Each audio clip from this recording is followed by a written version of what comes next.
Então, hoje vamos falar dos capítulos 17, 18 e 19 do nosso livro. Aqui o quadro de Cândido Portinari, chegada de Dom João VI a Salvador. E vejam só, aqui aparece novamente Henrique de Sagres, o Elil, que mobiliza os benfeitores para promover a inspiração necessária no bem, porque o primeiro monarca europeu, o primeiro soberano do velho mundo, pisaria em terras brasileiras, aliado a Tiradentes, que até então havia se tornado conselheiro da pátria e que nós vamos ver um pouquinho mais para frente, teve papel importantíssimo no apoio à nossa independência. E assim, em 22 de janeiro de 1808, aporta o príncipe regente Dom João de Bragança e sua corte em Salvador, onde é acolhido amorosamente. Ele permanece pouco tempo.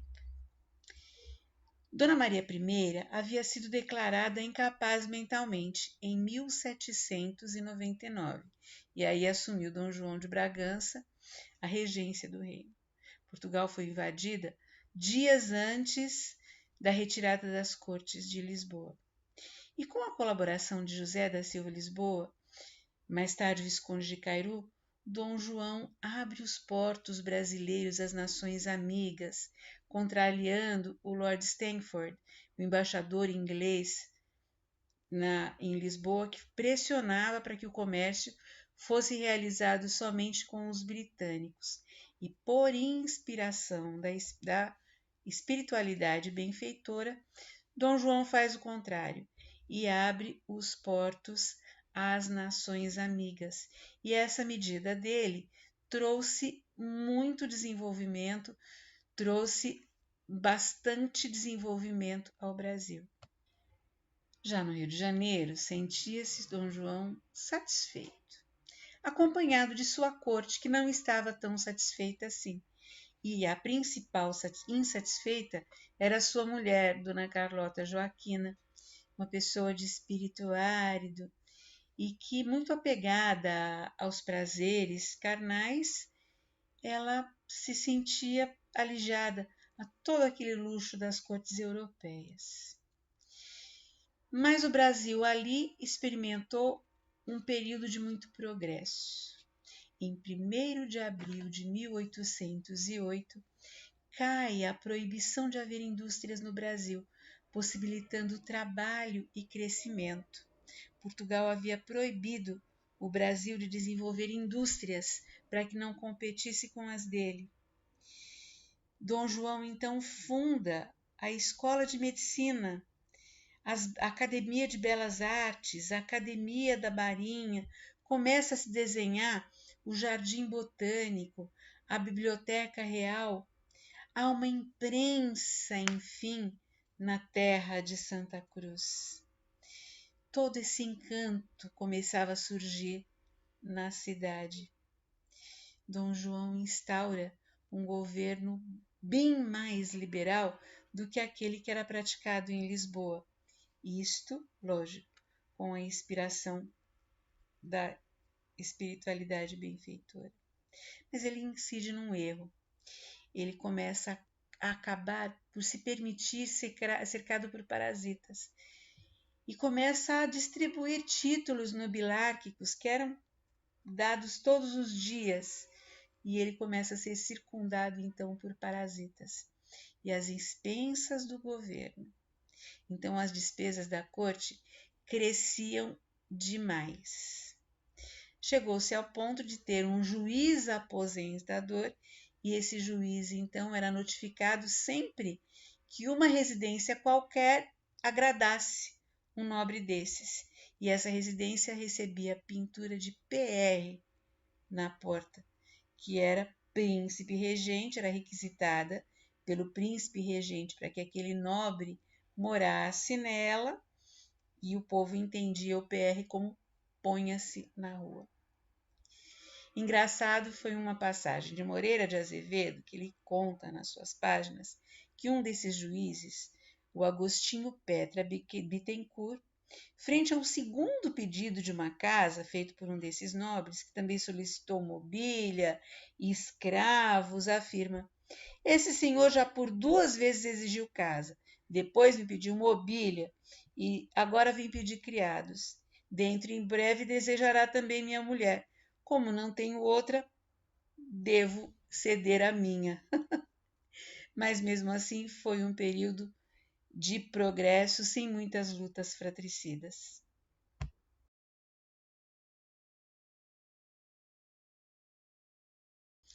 Aqui é a aclamação de Dom João VI na sua chegada no Rio de Janeiro, na corte do Rio de Janeiro. Em 1815, passa ao Rio de Janeiro a sede da monarquia portuguesa. O príncipe, apaixonado pelas novas terras, longe das etiquetas portuguesas, padecia de muitos tormentos. Sua mãe, com transtornos mentais graves, sua esposa, que lhe era infiel, e seu filho era um inconsequente. Por conta disso, ele nunca esteve totalmente integrado às suas funções. Em 1816, então, desencarna sua mãe, Dona Maria I, que esteve presa à obsessão por muitos anos. Ela era piedosa, muito católica, e ela padecia pelas penas eternas. Ela imaginava o seu pai no inferno por ter permitido a perseguição dos jesuítas pelo Marquês de Pombal. Em 1817, casa-se Dom Pedro com a arquiduquesa Leopoldina da Áustria, e foi uma união planejada pelo plano espiritual, porque era uma pessoa com o coração sereno, capaz de aguentar toda a responsabilidade da época de Dom Pedro, politicamente formada. Ela foi a principal articuladora da independência.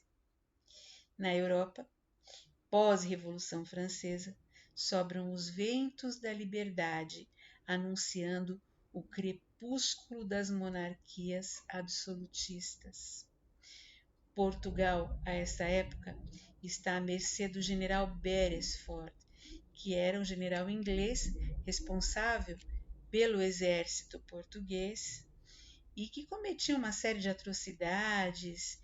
Ele era extremamente duro nas suas decisões e havia uma pressão muito grande para que Dom João então retornasse a Portugal e retomasse o governo português para acabar com todas aquelas arbitrariedades feitas pelo general Beresford na época.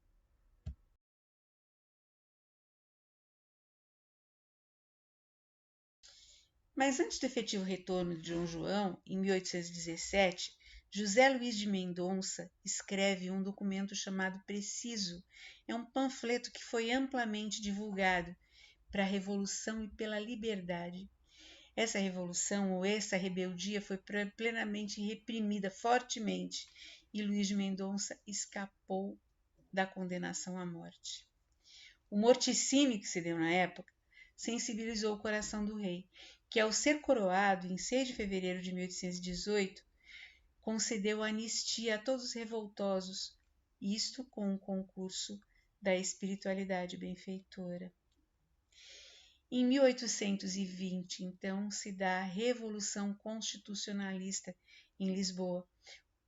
Portugal, então, vive um momento muito delicado que poderia significar uma desarmonia que não era interessante para os planos da espiritualidade. E o monarca, então, resistia à ideia de retornar a Portugal, tergiversava, dizendo que mandaria o filho para avaliar a situação, enfim. Mas com o apoio do plano espiritual, a 7 de março de 1821, Dom João decide retornar a Portugal, deixando o seu filho Dom Pedro como príncipe regente. E sabendo da onda de liberdade que vinha, ele profere a célebre frase: Pedro, se o Brasil se separar de Portugal, antes que seja para ti que me respeitarás, do que para algum destes aventureiros.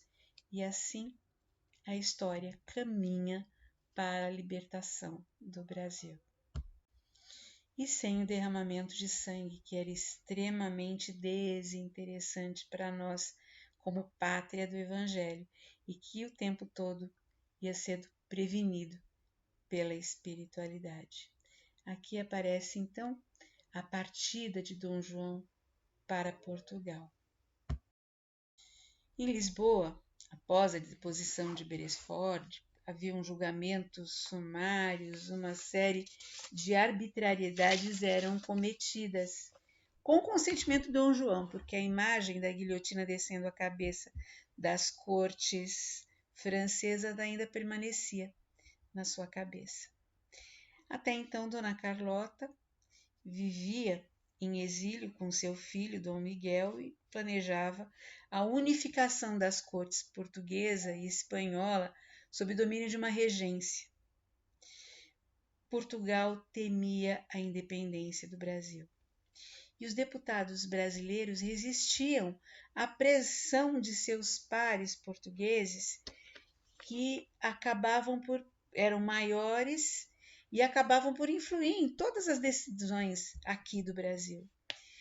E eles lançaram, então, um projeto de independência das câmaras americanas, que é recebido como um insulto pelos deputados portugueses. As pressões sobre o príncipe regente são imensas para que ele retorne a Portugal, para que ele se aprimorasse, para que ele aprimorasse a sua educação, enquanto, é lógico, o Brasil seria então governado por uma junta que seria do interesse e totalmente submissa à corte portuguesa.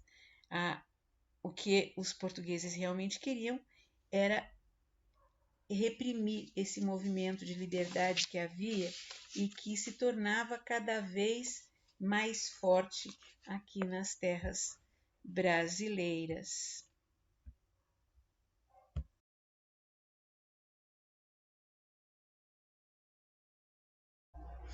A essa altura, o príncipe já tem ideias liberais vindas dos ventos que sopram na Europa. E é lógico, com o concurso de Ismael e os benfeitores, que as espalham pela nossa terra. Os benfeitores ligados a Ismael trabalham incessantemente, tanto para inspirar essas ideias de liberdade quanto para inspirar a fraternidade e o amor. E com a intenção, é lógico, de se fazer a independência com o mínimo derramamento de sangue possível. Nessa ocasião, Tiradentes pergunta a Ismael se não seria aquela a melhor hora para quebrar de vez os laços de Portugal. E Ismael responde que não, que haveria de se preparar primeiro Dom Pedro, que era o detentor no poder da época. Não era a pessoa ideal, mas que era revestido de poder e que deveria ser preparado para tanto. Aí então poderiam pedir, clamar a Jesus que as forças dispersas, reunidas, então que esses intentos não fossem dispersados e para que houvesse o mínimo derramamento de sangue possível, como realmente aconteceu. A nossa independência foi feita com derramamento de sangue, sim, mas muito, muito, muito pouco em relação ao que se... Dessa forma, os emissários da espiritualidade buscavam paz e concórdia, enquanto Portugal, inconformado de perder a sua joia mais preciosa de sua coroa, procurava reprimir, sem sucesso. E assim, enquanto os brasileiros discutiam e conspiravam secretamente, a frota do vice-almirante Francisco Maximiano de Souza, sob comando do coronel Antônio Joaquim Rosado, com 1.200 homens, partia de Lisboa para o Rio de Janeiro, com o propósito de repatriar imediatamente o príncipe Dom Pedro. E aqui nós vemos então o quadro de Pedro Américo, Independência ou Morte, e aguardemos então os próximos capítulos. Muita paz.